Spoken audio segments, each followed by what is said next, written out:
Hello friends, welcome SSC के exam के लिए इस नए वीडियो में आपका स्वागत है। एसएससी के एग्जामिनेशन में जो क्वेश्चन का पैटर्न चेंज हुआ है उसमें नए नए टॉपिक इंट्रोड्यूस हो गए हैं, है ना। हाल के दिनों में जो एग्जामिनेशन में क्वेश्चन आ रहे हैं उसमें एक क्वेश्चन ये पूछा जाता है, भारत के महत्वपूर्ण किले, भारत के इम्पोर्टेंट फोर्ट्स, है ना। ऐसे तो इसको लोग इतिहास का सब्जेक्ट मान करके देखते हैं और अगर इतिहास का कोई चैप्टर पढ़ रहे हैं उसी क्रम में अगर कोई किला वगैरह आया तो उस किले का निर्माण किसने किया, कब निर्माण हुआ, यहीं तक रह जाते हैं। और एग्जामिनेशन में आजकल थोड़ा क्वेश्चन तो सेट आपसे पूछा जा रहा है, तो कोशिश आप ऐसा करिएगा कि इससे रिलेटेड जो टॉपिक्स हैं उनको सर्च करिएगा, छोटा नोट्स बनाने का ट्राई करिएगा ताकि जब क्वेश्चन आए तो आपको फिर उसको बनाने में प्रॉब्लम ना हो। तो भारत के जो कुछ महत्वपूर्ण किले हैं उसको हम लोग डिस्कस करते हैं। एक महत्वपूर्ण किला है बीदर का दुर्ग। ये जो बीदर का जो किला है वो कर्नाटका राज्य में है, ठीक है।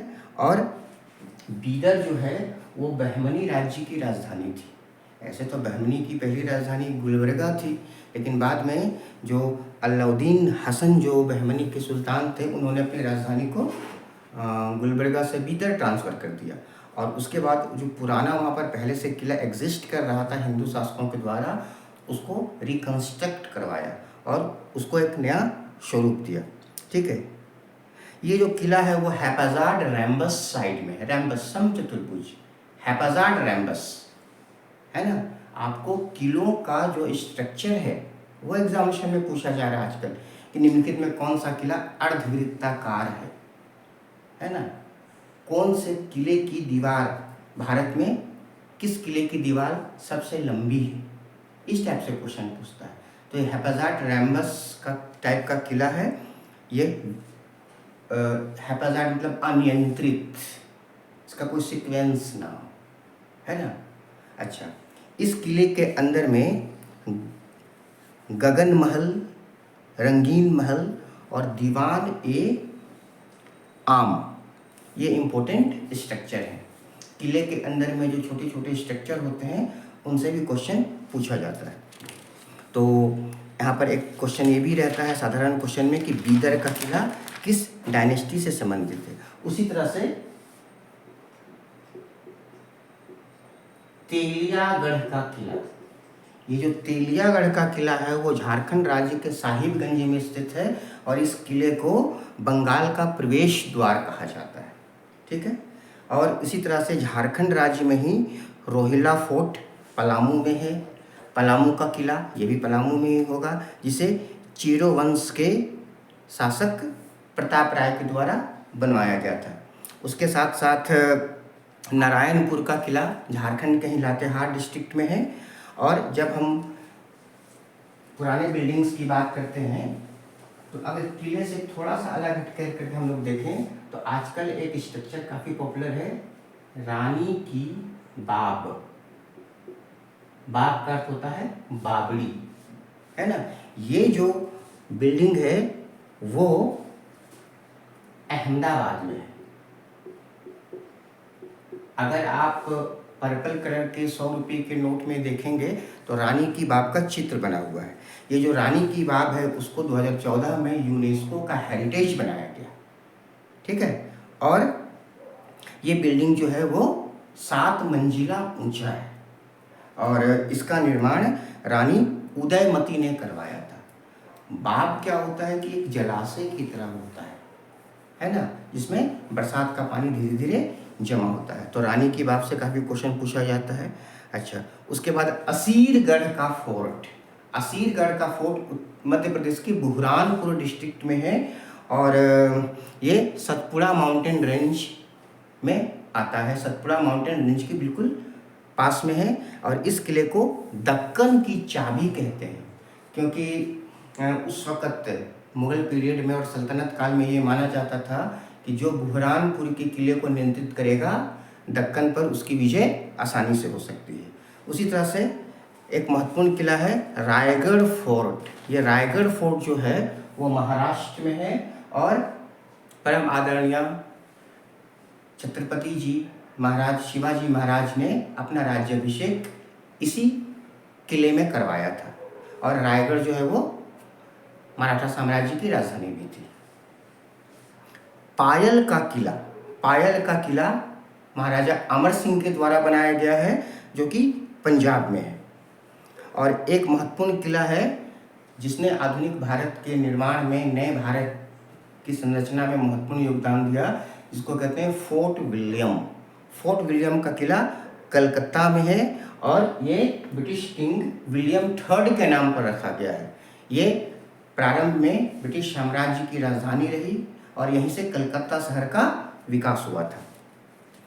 आगरा फोर्ट एक बहुत ही महत्वपूर्ण किला है, और ये किला एक अर्धवृत्ताकार संरचना के रूप में देखने को मिलती है। और इस किले के पास में, या इस किले में आप ऐसा कह सकते हैं कि दिल्ली द्वार और ग्वालियर द्वार है। दिल्ली द्वार और ग्वालियर द्वार है। आगरा का किला सम्राट अकबर ने रिकंस्ट्रक्ट करवाया था। हम ऐसा नहीं कह सकते हैं कि आगरा का किला पूरी तरह से मुगलों के द्वारा बनाया गया है। प्राचीन काल में वहाँ पर किले का अवशेष था, ढांचा था, और उसी को अकबर के द्वारा रिकंस्ट्रक्ट करवाया गया। तो आगरा का जो किला है, इस किले में कई सारे मुगल सम्राटों ने निवास किया। अकबर ने, जहांगीर ने, शाहजहां ने, ठीक है। इस किले के अंदर में मछली भवन, मीना मस्जिद, मोती मस्जिद, नगीना मस्जिद और रंग महल जैसे बिल्डिंग आपको देखने को मिलेंगे। ये एग्जामिनेशन का एक बड़ा ही नॉर्मल सा क्वेश्चन है ना, कि किसी किले के अंदर में, खासकर मुगलों के पीरियड में कोई किला बना हो, या मुगलों ने किसी प्राचीन किले का जीर्णोद्धार करवाया हो, उसको नए रूप दे करके बनवाया हो, तो उस किले के अंदर उन्होंने कौन कौन सा स्ट्रक्चर तैयार करवाया, ये एग्जामिनेशन का एक बड़ा ही नॉर्मल सा क्वेश्चन बनता है, ठीक है।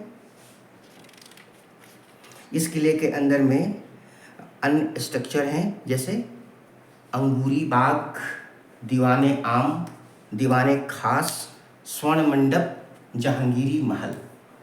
आप प्रीवियस एग्जामिनेशन का क्वेश्चन देखिए, अगर आप सेट बनाते हैं तो आपको कहीं ना कहीं इस तरह के क्वेश्चंस मिल जाएंगे कि ये जो पर्टिकुलर स्ट्रक्चर है वो किस किले के अंदर में है।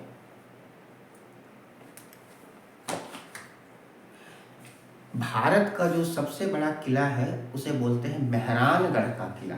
मेहरानगढ़ का किला जो है वो जोधपुर में है। जोधपुर राजस्थान का एक महत्वपूर्ण शहर है, और मेहरानगढ़ के किले को पक्षियों का किला कहा जाता है, द फोर्ट ऑफ बर्ड्स कहा जाता है। मेहरानगढ़ के किले का निर्माण राव जोधा ने शुरू करवाया था, जबकि राणा जसवंत सिंह ने इस निर्माण को पूरा करवाया।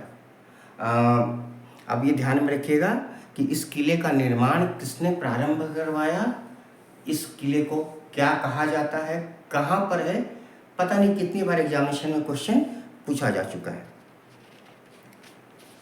उसी तरह से राजस्थान में ही चित्तौड़गढ़ का फोर्ट है, जो सन 2013 में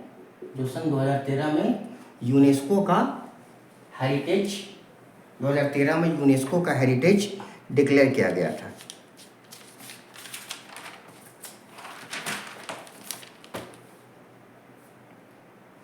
तो ऐसा जो लिस्ट होता है वो कंप्लीट नहीं होता है किसी भी क्लास में, चाहे वो फिजिकल उपस्थिति हो या ऑनलाइन उपस्थिति हो, है ना।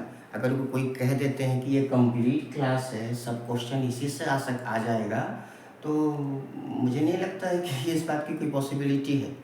आपको टॉपिक जब मिल जाता है तो टॉपिक के आधार पर आप और ज़्यादा एक्सटेंसिव जानकारी जमा करने का प्रयास करिए, ठीक है।